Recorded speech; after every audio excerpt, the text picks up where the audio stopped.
Hi, in this video we're going to go over some of the core skills you need for Nat 5 physics. Now, these are all things you should already know and be fairly comfortable with, but they will come up all the time in physics. So before we start on with the main material, we just want to double check you're comfortable and know what you're doing with these, okay? And these three things are scientific notation, rounding numbers to significant figures, and prefixes. And by prefixes we mean the bits that come in front of the units.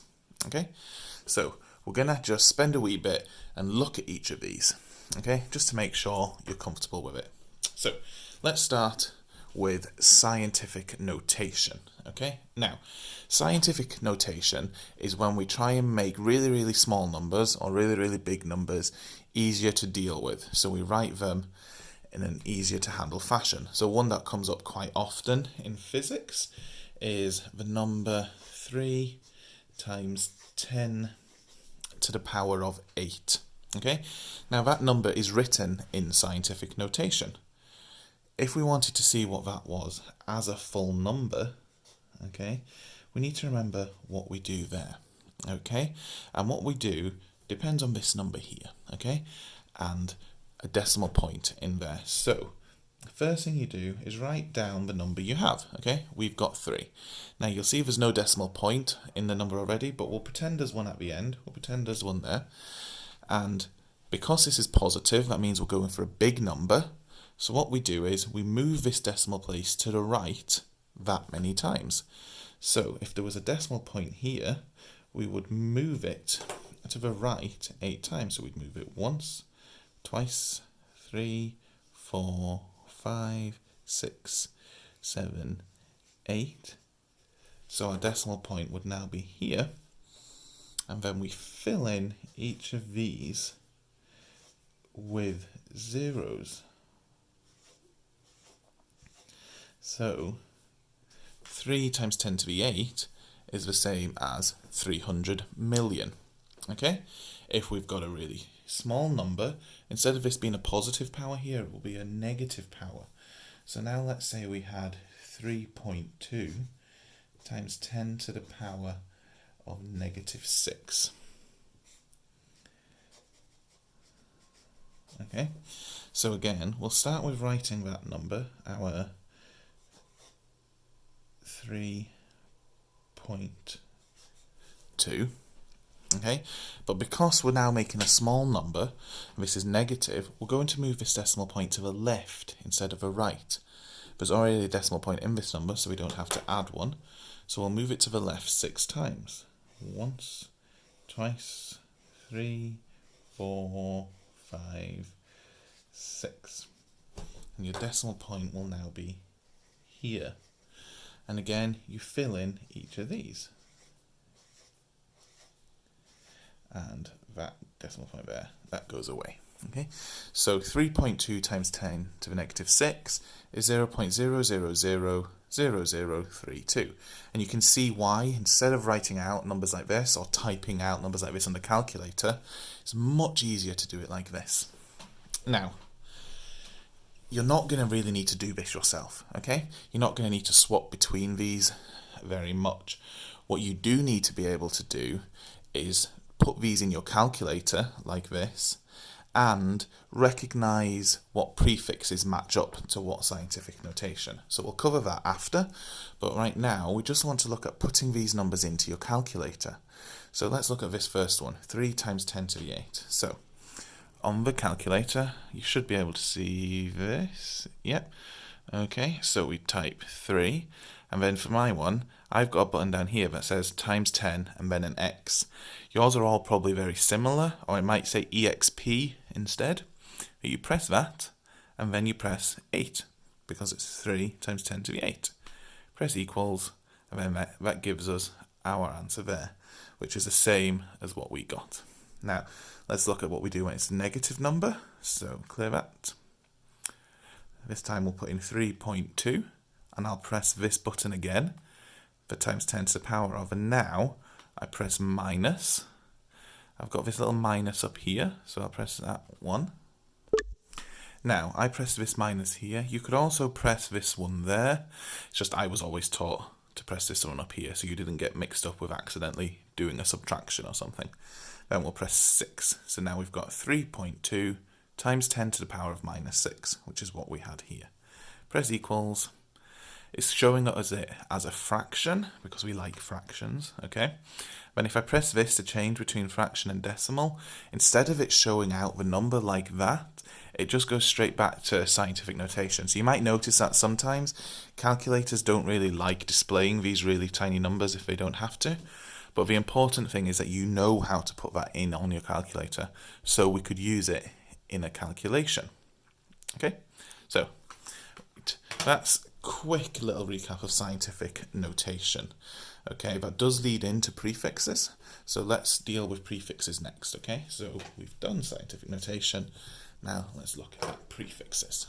Okay, so prefixes are the numbers, are the words that go in front of your units, okay? So if you're measuring something in volts, that's fine, the units are volts. Prefixes would be things like millivolts or kilovolts, okay? And there's some core ones of these we need to be familiar with, okay? So let's look at them. So here we've got a list of the main 6 prefixes you'll use at Nat 5. And let's start here. We've got nano, okay? So what I've done is I've put these in order, starting with the smallest, going up to the biggest. So nano, we use a little n for nano, and let's pretend these are all volts. So if this was something measured in nanovolts, the units would look like that, okay? And nano, that means times 10 to the power of minus 9. Micro, here we use this symbol, excuse that, I drew the symbol the wrong way around the first time like an idiot. So this is the Greek letter mu, okay? It's like a curly U with a long tail here on the left. And so if it was microvolts, it would look like that. And that means times 10 to the power of minus 6. Milli, we use a small m, like millimeters. So millivolts would look like that. And milli means times 10 to the power of minus 3. Now we start getting to the bigger numbers, okay? So these all tell you about small numbers, okay? Your minuses in your scientific notation. These all tell you about big numbers, okay? So kilo is a first, like kilograms, okay? So if it was kilovolts, it would be a small k and then a v, and that means times 10 to the power of positive 3, okay? Mega is a big M,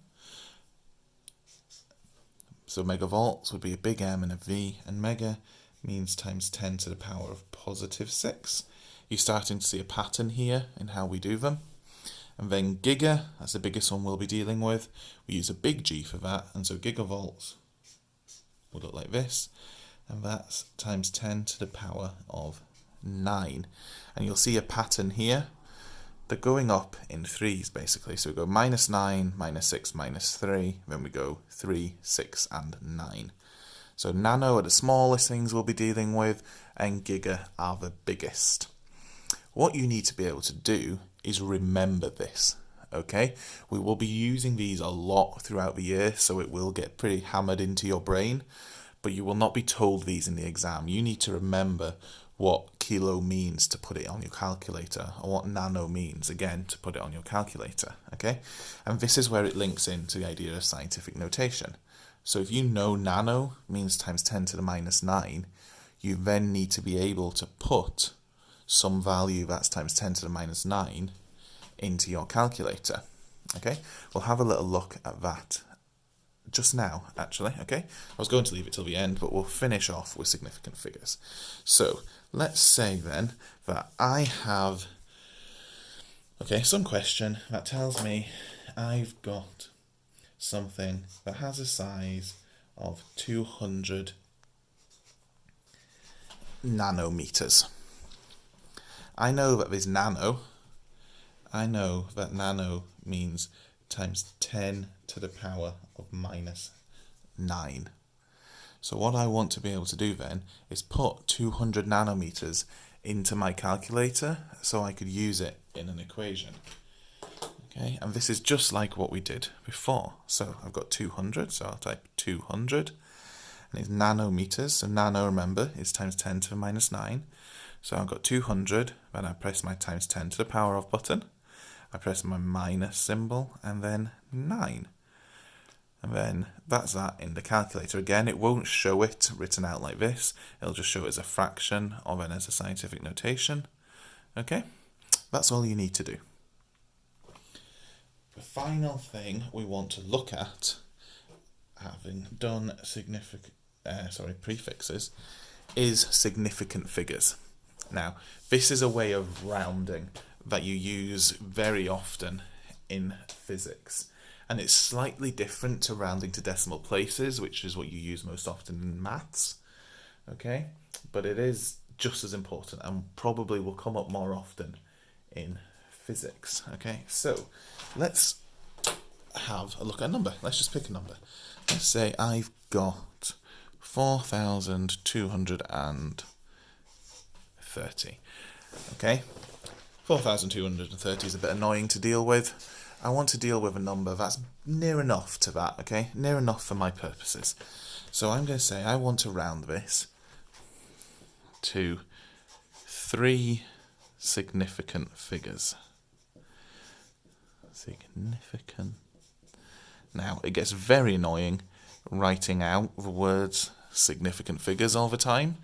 So, instead, we could say 2, 3 sig fig, which you'll hear said a lot, or we could say 2, 3 SF, okay? These all mean the same, 3 significant figures. To do this, the process is pretty similar to doing decimal point rounding. So let's look at our number, 4,230. So I've got 3 significant figures, so what I want to do is draw a line after my third figure, okay? And it's these ones here. These are my 3 significant figures, okay? Just realised this was not a great example, but we'll carry on through with it. You'll see why in a second it's not great. Then we'll look at a slightly better one. Okay, so I draw a line after my third one, and I look to the one to its right, and this is going to tell me whether this number changes or not, just like in decimal points. So if this number is from 0 to 4, this doesn't change. If this number is from 5 to 9, this will go up 1. Okay, now this number is from 0 to 4, so this doesn't change. So that means my 4, 2, 3 here is going to stay the same. And then every other number at the end, we just make a 0. Okay, so clearly that was a terrible example because nothing's actually changed. So let's look at this number instead. Let's look at 4,234. Again, we're going to do this to 3 significant figures. So let's draw a line after the third figure. And then we look at this one to the right of it to see whether this 3 changes or not. This one to the right is less than 5, so this number won't change. So 423 at the front stays the same, and everything after that line just becomes a 0. So what we're basically saying then is 4,234 is about 4,230. Okay? The reason I've used 3 significant figures here in the example is that's the standard for physics. Whenever you do an answer, unless it asks for something in particular in the question, unless it says 1 significant figure, 4 significant figures, always give your answer to 3 significant figures. Let's look at a slightly different number then. Let's say then I've got 2,304,899, and I want to round this to 3 significant figures. So again, I'm going to draw a line after my third number, 1, 2, 3. This raises an interesting point here, okay? Zeros count as numbers if they're in the middle of a number, Okay, if you have a 0 at the start of your number, if it, for example, this was 0.2304, the 0 at the start doesn't count. Zeros at the end also don't count. We'll look at an example after that makes that a bit clearer. So I've gone 1, 2, 3 significant figures, and I'm going to look at the number to the right of it. That's less than 5, so this isn't going to change. So these will stay the same, and then everything after becomes 0. So we're saying 2,304,899 is very specific. That's near enough. 2,300,000. Okay, so let's look at one that has zeros at the start and the end. Let's say then I have the number 0.03080. And again, I want to round this to 3 significant figures because this number is too annoying to deal with. We don't need that much accuracy. So, again, I want to draw a line after my third number, but zeros at the start and the end don't count. So I start counting from the first non-zero number. So I start counting from here. So I go 1, 2, 3, and I draw a line there after the 8. Then I look to the number to the right of my line. If that's bigger than 5, this will change. If it is lower than 5, it won't. So that number there, it is bigger. So that means this is going to be like this, but this number here is going to go up 1 because this is higher than 5. So this is going to go up to 9, and then again, everything after my line becomes a 0. Okay, so that's how significant figures work. So you need to be comfortable with scientific notation and prefixes and how they're linked, and then you also need to be very comfortable with rounding your answers to a set number of significant figures. Now that set number will normally always be 3. That's just a standard we use in physics. Okay, so these are just the core skills you need, some basic numeracy before you can actually get on to doing equations and things in physics. Okay, thank you for listening.